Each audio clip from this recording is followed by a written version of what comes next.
जय गंगा माता, जय विष्णु भगवान, जय लक्ष्मी माता। मैं एक कार्तिक मास का पूर्णिमा व्रत का कथा सुनाने जा रही हूँ। इस कथा को पूरा सुनिए और रहस्य जानिए। आधी नहीं, आधी सुनने में माता गंगा का और विष्णु भगवान का अपमानित होती है, पूरा सुनने में ज्ञान होती है। इसलिए कथा को पूरा सुनिए और रहस्य जानिए। जय लक्ष्मी माता, जय विष्णु भगवान। एक बुढ़िया माता थी। एक बुढ़िया माता थी तो प्रतिदिन कार्तिक मास में गंगा स्नान करने जाती थी। गंगा स्नान करने जाती थी और जब पूर्णिमा के दिन आ जाता था तो एक दिन पहले पूरे गांव के लोग के, सारे लोग के कहते थे कि पूर्णिमा, कल के दिन पूर्णिमा है, सब कोई चलना गंगा स्नान के लिए। पूरा नगर में ढिंढोरा पीट देते थे बूढ़ी माता, सबको हल्ला मचा देते थे। लेकिन वो जो बूढ़ी माता थी, वो बूढ़ी माता पूरे भर महीना, कार्तिक महीना में सिर्फ रोटी और दूध ही भोजन करते थे। इसके अलावा कोई चीज़, नमक नहीं खाते थे। पूरा महीना दूध रोटी का भोजन करते थे और दूसरों को भी यही व्यवहार बताते थे। जब पूर्णिमा का दिन आया तो एक दिन पहले पूरा गांव में हल्ला किए कि कल पूर्णिमा का दिन है, स्नान करने चलना। तो सारे लोग तैयार हो गए, छोटे बड़े जो भी बूढ़ी जवान सब कोई तैयार हो गए कि हाँ दादी माँ हम चलेंगे, हाँ चाची हम चलेंगे, हाँ माँ जी हम चलेंगे। बहुत सारे लोग गांव से तैयार हो गए कि हम गंगा स्नान करने को लिए चलेंगे। जब सुबह में भोर हुआ तो बूढ़ी माता अपना पूजा पाठ के सामान ले लिए, कपड़ा ले लिए, फूल जो भी अच्छा, धूप सब कुछ ले लिए और लेकर और स्नान करने को लिए चल गए। तो आगे आगे बूढ़ी माता और पीछे पीछे जितना जो गांव के लोग थे वो सारी लोग साथ हो गए तो गंगा स्नान के लिए जाने लगे तो विष्णु जी और लक्ष्मी माता दोनों सैर करने के लिए निकले थे। तो बोले कि देखिए, तो लक्ष्मी माता कह रहे हैं विष्णु जी से कि देखिए तो ये जो कार्तिक मास है वो कितना पुण्यवानी महीना है, कितना लोग गंगा स्नान करने जा रहे हैं। देखिए तो कितना अच्छा लग रहा है, छोटे छोटे बच्चे, बूढ़े, जवान, देखिए तो कितना अच्छा लग रहा है। एक बूढ़ी माई है, उसके पीछे पीछे पूरा गांव के लोग जा रहे हैं। कितना यहाँ के लोग अच्छे हैं, सारे लोग गंगा स्नान करने जा रहे हैं, कितना अच्छा लग रहा है। ये जो विष्णु भगवान थे वो बोले कि लक्ष्मी जी आप नहीं जानते हैं, इसमें एक ही है जो सचमुच में कार्तिक का स्नान करने जा रही है और बाकी जो लोग हैं वो कार्तिक का स्नान नहीं करने जा रहे हैं, शौक से जा रहे हैं नदी नहाने। ये नदी में स्नान करने को लिए सिर्फ उन अपने श्रद्धा भक्ति से जा रहे हैं, ये नहीं कि नियम अनुसार वो कार्तिक स्नान करने जा रहे हैं। ये बोले कि नहीं महाराज, ऐसे नहीं हो सकता है। देखिए कितने सारे लोग जा रहे हैं, सब तो फूल, अच्छा धूप दीप सबको लिए हुए हैं, जैसे बूढ़ी माता ली है उसी तरह तो सबको लिए हैं। तो कैसे मान ले कि सब कोई धूप नहीं जा रहे हैं कार्तिक स्नान के लिए? नहीं। ये जो विष्णु भगवान थे वो बोले कि देखिए जब सारे लोग लौटेंगे तो हम एक अंधा का रूप कर लेंगे और अपना शरीर जो है वो बहुत भारी बना लेंगे, बहुत भारी, बहुत बड़ा शरीर बना लेंगे और बीच राह पे हम बैठ जाएंगे, बीच रास्ते पे बैठ जाएंगे। आप कहिएगा कि बहन जी, बेटी, चाची जी, थोड़ा सा हमको पति देव को पकड़ दीजिए, आप बुढ़िया का रूप धारण कर लीजिएगा। और कहिएगा कि मेरे पति देव जी बूढ़ा हैं, बीच रास्ते पे बैठे हैं, अंधे हैं, नहीं नहाए हैं, नहीं धोए हैं, और आप लोग गंगा स्नान करके आ रहे हैं, थोड़ा सा कोई मदद कर देते तो हम इनको एक तरफ कर देते। देखिएगा लक्ष्मी जी कौन आपको मदद करते हैं। लक्ष्मी माता बोले ठीक है, कोई बात नहीं, हम देखते हैं, यदि आप ऐसा कहते हैं तो ऐसा हम करके भी देखेंगे। सारे लोग जितना गए थे गांव के, सारे लोग जाकर गंगा स्नान किए। गंगा स्नान किए, गंगा स्नान करके गंगा के तट पे पूजा किए, नदी के अरार पर पूजा किए, भजन गाए, सब कोई वहाँ पर नाचे कूदे, सब कुछ किए और खुशी मनाते। जितने जो लोग थे सारे लोग कह रहे हैं कि हम जल्दी से जाएंगे, हमको बहुत कस के भूख लगा हुआ है, हमको तो जल्दी से घर जाएंगे, हमको बहुत भूख लग गया है।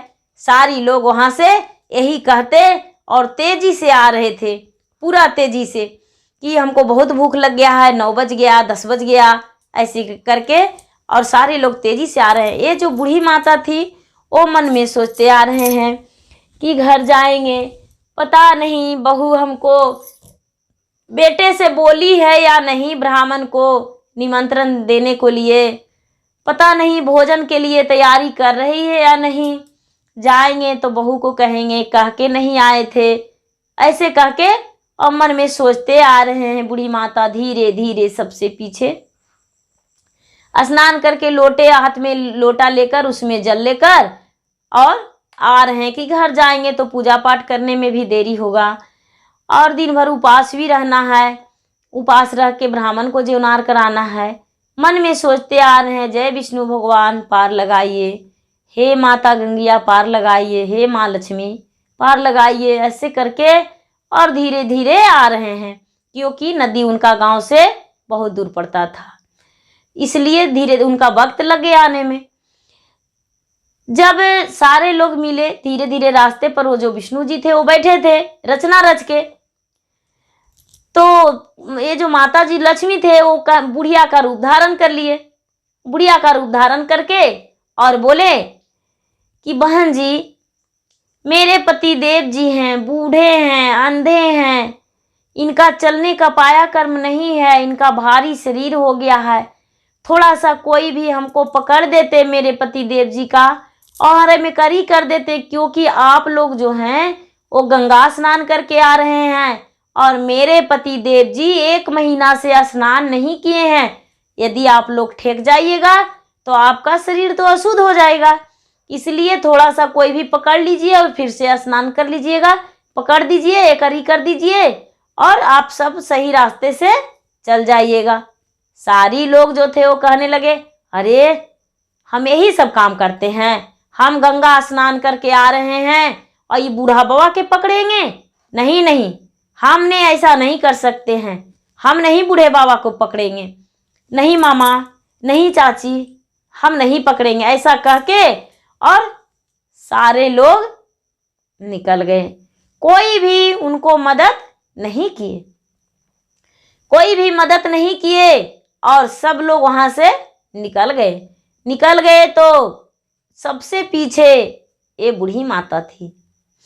बूढ़ी माता थी, वो बूढ़ी माता आई तो लक्ष्मी माता बुढ़िया का रूप तो धैले थे। वो बोले माता जी थोड़ा सा हमको पति देव जी का हटाने में यहाँ से मदद कर दीजिएगा, क्योंकि मेरे पति देव जी जो हैं वो अंधे हैं, बूढ़े हैं और सबको आने जाने में तकलीफ हो रहा है, सब गंगा स्नान करके आ रहे हैं, तो हमें थोड़ा सा मदद कर दीजिए। बोले कि हाँ बेटी हम मदद कर देंगे, पकड़ देंगे। अरे थोड़ा सा आप पकड़िएगा, थोड़ा सा हम पकड़ेंगे और थोड़ा सा अपना ताकत ही लगाएंगे, ये आराम से उठ जाएंगे और मिलकर हटा देंगे यहाँ से। जहाँ कहिएगा बेटी वहाँ तक वहाँ कर देंगे बहन जी, कोई बात नहीं। वो बूढ़ी माता जो थी अपना लोटा धर के, कपड़ा धर के और बाबा को हाथ पकड़ ली, हाथ पकड़ ली और बोली उठिए, थोड़ा सा अपना जोड़ लगाइए। बाबा तो फूल के समान, हो तो विष्णु जी थे, रचना था, फूल के समान उनका शरीर एकदम बिल्कुल खड़ा हो गए। खड़ा हो गए तो कहने लगे कि हमें बहुत जोरों से प्यास लगा हुआ है, कोई थोड़ा सा पानी पिला देता तो बहुत अच्छा था। ये जो बूढ़ी माता थी वो तुलसी पटाने को लिए, तुलसी में जल डालने को लिए 1 लोटा जल ले ली थी। वो बोली, देखिए मेरे पास तो 1 लोटा जल है, आप पी लीजिए। ये कहने लगे कि नहीं, हम कैसे पी सकते हैं, आप तो पूजा पाठ के लिए लिए हैं जल, तो आपको जल हम नहीं पी सकते हैं। बोले कि नहीं, भूखे को अन्न, प्यासे को पानी, नंगम को चीर देना चाहिए। आप प्यासे हैं, हम जाकर कुएं से पानी भर के और पूजा कर लेंगे, लेकिन आप पहले अपना प्यास को बुझा लीजिए। ये जो बूढ़ी माता थी वो विष्णु जी का लोटे दे दी और विष्णु जी जो थे वो पानी पी लिए। पानी पी लिए और वो जो बूढ़ी माता थी वो लोटा लेकर और चलने लगी। जब लक्ष्मी माता कह रहे हैं कि माता जी आप तो गंगा से स्नान करके आ रहे थे तो आपका शरीर अशुद्ध हो गया, स्नान कर लीजिएगा। बूढ़ी माता बोले, नहीं, इनका शरीर और मेरा शरीर में क्या फर्क है जो हम स्नान करेंगे? नहीं नहीं, हम स्नान नहीं करेंगे, मेरा शरीर शुद्ध था और शुद्ध है और शुद्ध रहेगा। इनको हटाने से मेरा शरीर अशुद्ध नहीं हुआ है, इसलिए हम कोई स्नान नहीं करेंगे। जब ऐसा माता बोले बूढ़ी माता, तो विष्णु जी अपना रूप में वहां पे आ गए। अपना रूप में आ गए तो देख रहे हैं कि सिंहासन पर बैठे हुए, रथ सजा हुआ और वहां पर विष्णु भगवान विराजमान हो गए। विष्णु भगवान विराजमान हो गए और माता लक्ष्मी कमल के फूल पे विराजमान हो गए। और विराजमान हो रहे तो देखने लगी बूढ़ी माता, सबसे पहले अपना माथा टेक दी विष्णु भगवान लक्ष्मी माता के सामने और कहने लगे कि भगवान आप तो धन हैं, हमने इतना दिन से स्नान किया लेकिन कभी भी हम दर्शन नहीं पाए, आज आपको पाकर दर्शन हम धन हो गए और मेरा जीवन धन धान हो गया। विष्णु भगवान बोले, बूढ़ी जो तुम्हें मांगना है वो मांग लो, हम तुम्हें वरदान देंगे। ये बूढ़ी माता बोली, भगवान हम कोई वरदान नहीं मांगना चाहते हैं, हम यही चाहते हैं कि जैसे हम खुश हैं उसी तरह मेरा बेटी बहू खुश रहे, और जब मेरा मृत्यु हो तो कार्तिक पूर्णिमा का ही मृत्यु हो और मेरा स्वर्ग का प्राप्ति हो, और जैसे हम आज व्रत में हैं उसी तरह हम व्रत में रहें और मेरा मृत्यु कार्तिक पूर्णिमा का ही हो।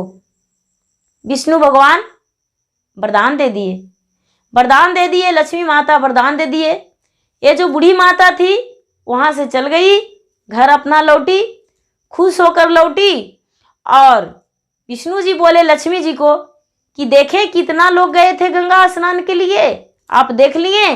लक्ष्मी माता बोले, हाँ महाराज हम तो देख लिए। सच बात है कि 1000 में 1 ही लोग सच्चे मन से पूजा करते हैं, आपका सत्य कहना था। ये बूढ़ी माता गई घर तो ब्राह्मणों का जेवनार कराई, जो भी सब दिन करती थी वो की और करके अपना व्रत संपन्न की। और जब बूढ़ी माता का समय आने पर मृत्यु हुआ तो पूर्णिमा के दिन ही मृत्यु हुआ और जीते वैकुंठ उनका आत्मा चला गया। कोई कष्ट नहीं हुआ, कोई दुख नहीं हुआ और बूढ़ी माता खुशी खुशी से इस दुनिया से चल बसी। जय गंगे माता, जय विष्णु भगवान। जैसे उस बूढ़ी माता को दर्शन दिए महाराज, उसी तरह सबको भक्ति करने वाले को अपना दर्शन दीजिए और मन को इच्छा को पूरा कीजिए।